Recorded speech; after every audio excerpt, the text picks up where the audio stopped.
Comment réagis-tu devant un nouveau défi? Un examen, une entrevue, une date même? Est-ce que tu es le genre de personne qui veut toujours bien paraître puis réussir à la perfection tout ce qu'elle entreprend dans sa vie? C'est quoi ta réaction et quelles sont tes pensées quand tu fais face à l'échec? Est-ce que tu es du genre à te comparer, à te dégrader, à te juger? Est-ce que tu penses que tu n'es pas assez bon ou bonne, pas assez talentueux, pas assez intelligent ou pas assez intelligente? L'anxiété de performance prend de plus en plus de place dans notre société et bien que le stress soit normal et souhaité pour notre évolution, quand ça prend tellement de place que ça nous fige puis que ça nous empêche d'avancer dans la vie, ça devient problématique. Donc le sujet d'aujourd'hui, on va décortiquer ensemble l'anxiété de performance et je t'offre des outils pour passer par-dessus pour devenir la meilleure version de toi-même. Bienvenue au podcast Sanadora. Sanadora est une plateforme qui t'offre des outils pour développer ton plein potentiel. Je te transmets mes connaissances en activité physique, en massothérapie et en yoga pour te démontrer l'accessibilité d'un mode de vie sain. Je reçois également des professionnels du mindset, de la santé et de tout ce qui englobe le bien-être. Si tu es à la recherche d'équilibre à travers la performance et l'atteinte de tes buts, t'es au bon endroit, j'ai les outils pour toi.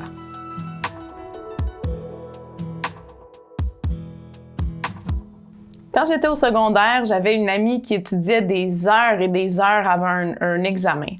Je me rappelle à quel point l'anxiété l'habitait constamment. C'était la plus douée de notre gang, la plus brillante, entre guillemets, là. C'était elle qui avait les meilleures notes, mais pour elle, ça semblait jamais assez. Je me rappelle l'avoir vue pleurer après un examen de maths forte parce qu'elle avait eu moins de 90%. À l'époque, moi, je rushais pour passer mes maths de base, donc je trouvais sa réaction un peu insultante. Aujourd'hui, avec du recul, je comprends qu'elle se mettait beaucoup de pression sur les épaules et j'ai beaucoup de compassion pour cette jeune de 16 ans qui vivait beaucoup d'anxiété de performance.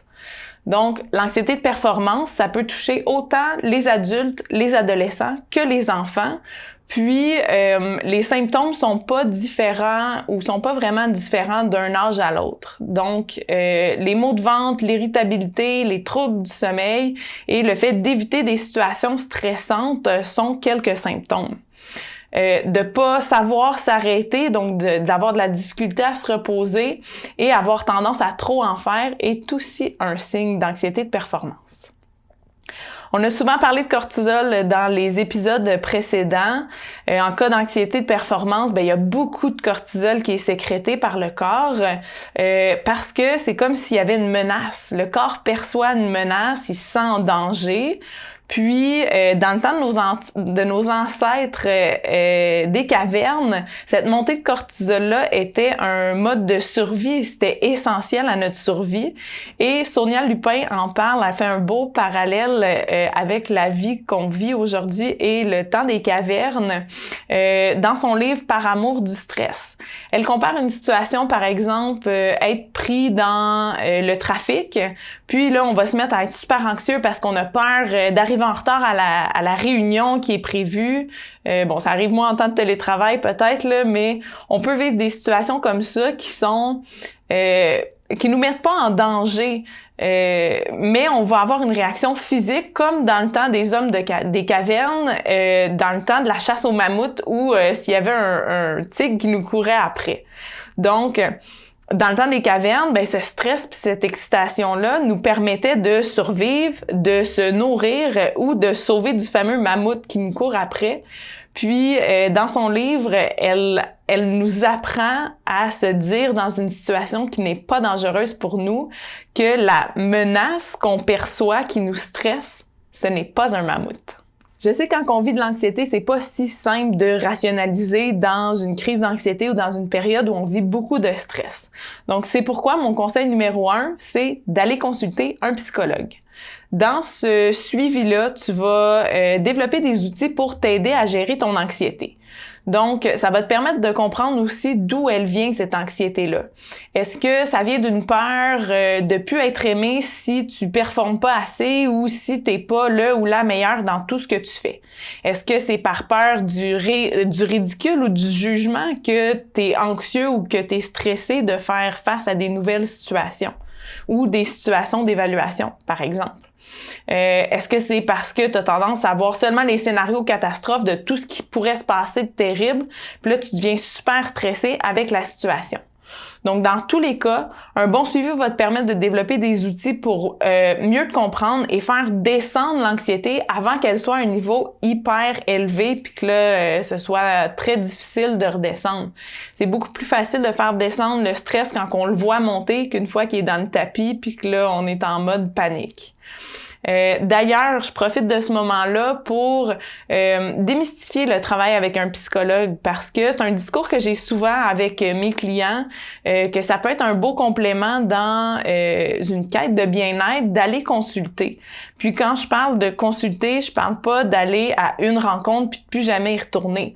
Je parle de vraiment s'investir dans un suivi pour aller au plus profond de nous-mêmes, de guérir nos blessures, de changer nos perception, de changer nos croyances pour se permettre d'être vraiment soi-même. Je me rappelle, une fois dans ma vie, j'ai proposé à quelqu'un d'aller consulter un psychologue et il m'avait littéralement crié après qu'il était pas fou.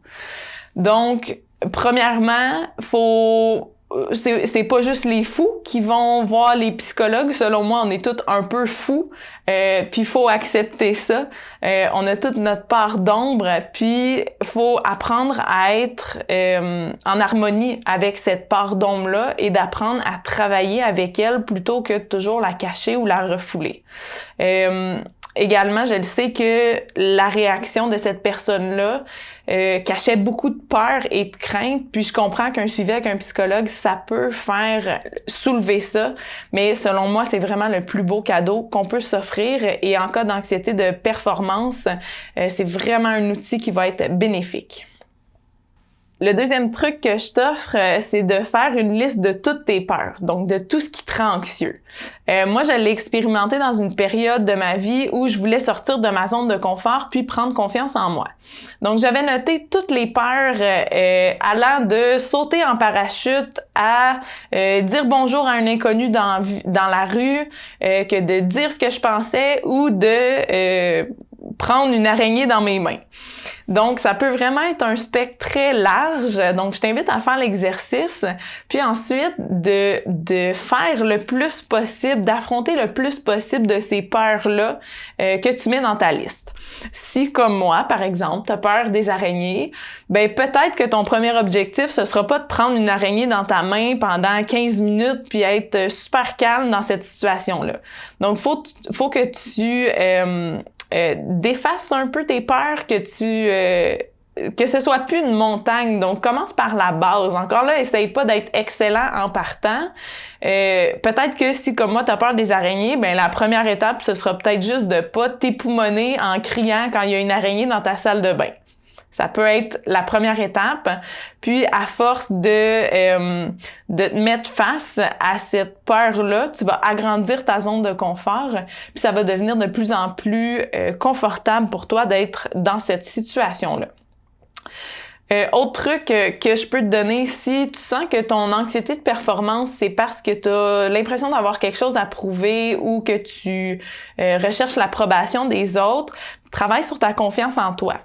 Un exercice intéressant pour ça, c'est de faire une liste de toutes tes qualités. Et là, quand je parle de qualité, je parle pas de tes qualités physiques, comme de dire que j'aime mes beaux yeux bleus, j'aime mes grands cheveux. Je suis sûre que c'est des qualités qui sont présentes chez toi, mais pour cet exercice-là, concentre-toi sur la partie interne de toi-même parce que ton physique, c'est juste la partie externe de ton être, puis c'est pas par ça ou c'est pas seulement par ça que tu vas arriver à avoir confiance en toi. C'est vraiment à l'intérieur que ça se passe.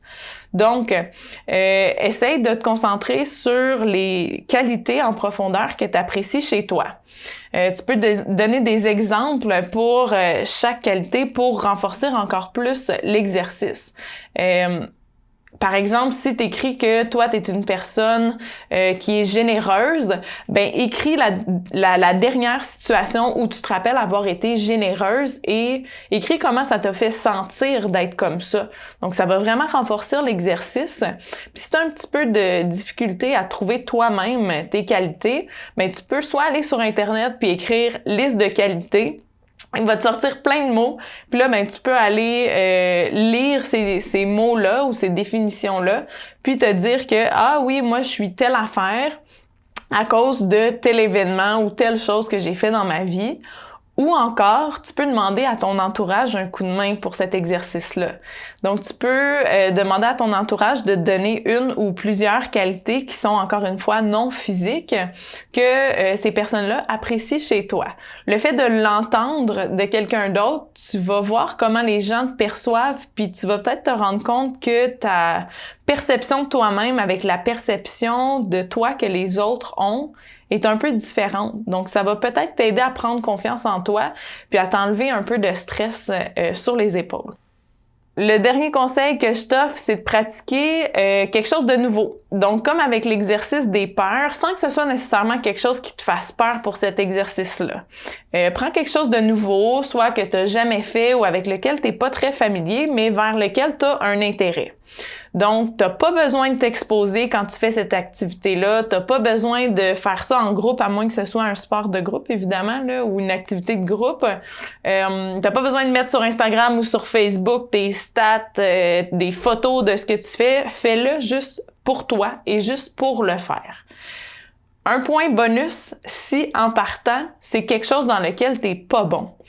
Donc, en te mettant à faire quelque chose de nouveau dans lequel t'es pas nécessairement à l'aise, que t'as pas nécessairement de talent, ben ça va t'obliger à pratiquer aussi ta patience. Puis, je t'invite vraiment à faire cet exercice-là en t'enlevant le stress de performer. Fais juste le faire pour le faire et de cette façon-là, tu vas te rendre compte que c'est beaucoup plus plaisant de faire les choses comme ça que de viser un objectif précis. Tu sais, essaye pas de jouer une toune de 12 minutes à la guitare quand tu sais même pas faire tes gammes. Commence par juste avoir du plaisir à gratter ta guitare, même si ça sonne tout croche.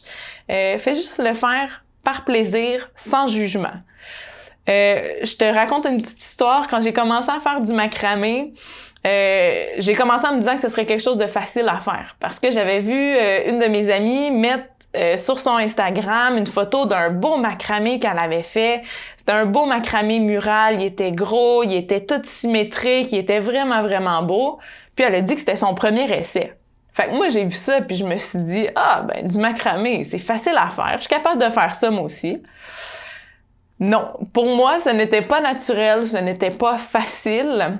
Donc, quand j'ai commencé mon premier macramé, j'ai évidemment commencé par un gros macramé mural parce que moi, je pensais que c'était donc simple et facile.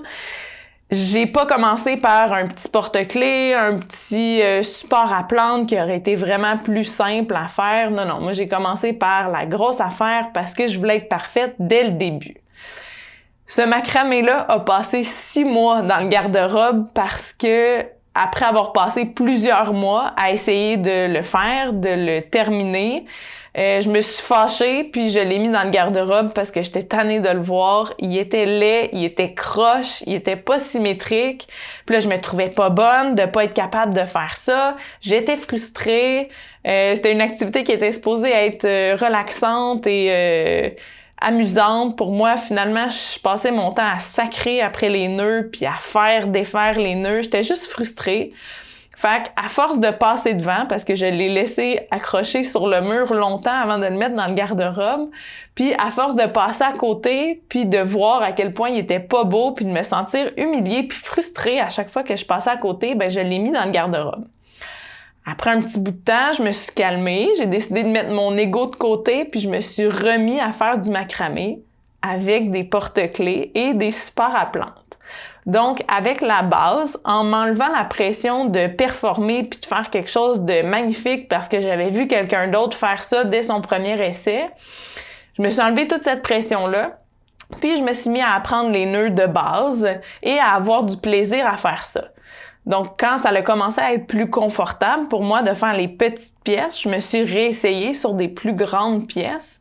Puis là, j'ai été super surprise de réaliser à quel point c'était rendu facile de le faire parce que j'avais plus d'attente. Donc, j'étais plus stressée de performer. Je faisais juste le faire pour le faire. Et là, c'était rendu plaisant et c'était une activité qui me détendait de faire ça. Fait que j'ai décidé de refaire la pièce, le fameux macramé mural que j'avais donc manqué la première fois. Et je l'ai refait. Ça m'a pris une journée le faire. Habituellement, c'est ça. Je pouvais passer 6 mois sur une pièce puis finir par la mettre dans mon garde-robe parce que c'était laid. Fait en une journée, j'avais terminé ma pièce.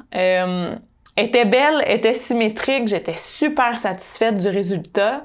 Puis j'ai même eu du plaisir à le faire parce que j'avais plus d'attente du résultat final. Donc, je t'invite à trouver une activité qui va te permettre de réaliser ça chez toi, de juste faire pour faire sans performer, sans vouloir être le meilleur possible dès le début. Puis tu vas te rendre compte que en faisant, comme je parlais la semaine passée dans l'épisode sur l'atteinte de ses objectifs avec la constance, mais tu vas te rendre compte que de faire des petits gestes plus souvent, au lieu de essayer de faire le gros macramé mural dès le début quand tu n'as jamais fait ça de ta vie, ben tu vas te rendre compte que d'en faire un petit peu plus souvent, ça va être beaucoup plus agréable et beaucoup moins stressant et qu'au final, tu vas arriver soit au même résultat, soit à un meilleur résultat. Et si le résultat est pas meilleur, mais qui est le même, ben tu vas arriver dans un état d'esprit qui va être beaucoup plus calme, beaucoup plus serein, puis tu vas avoir pris du plaisir à faire cette activité-là. La vie, c'est un processus, puis l'apprentissage, c'est sans fin. Faut apprendre à apprécier le processus plutôt que se concentrer toujours sur le résultat final. Si l'épisode d'aujourd'hui t'a plu, je t'invite à cliquer sur j'aime ou à le partager avec quelqu'un. Mon objectif est de te fournir des outils pour devenir la meilleure version de toi-même et en le partageant, tu permets au monde de faire la même chose. Je t'invite aussi à me suivre sur les médias sociaux et à t'abonner sur le channel YouTube et le compte Spotify de Sanadora. Donc, dans les commentaires cette semaine, j'aimerais savoir c'est quoi ta ou tes plus grandes peurs, puis qu'est-ce que tu fais pour les affronter. Sur ce, je te souhaite une magnifique semaine et on se revoit pour un prochain épisode.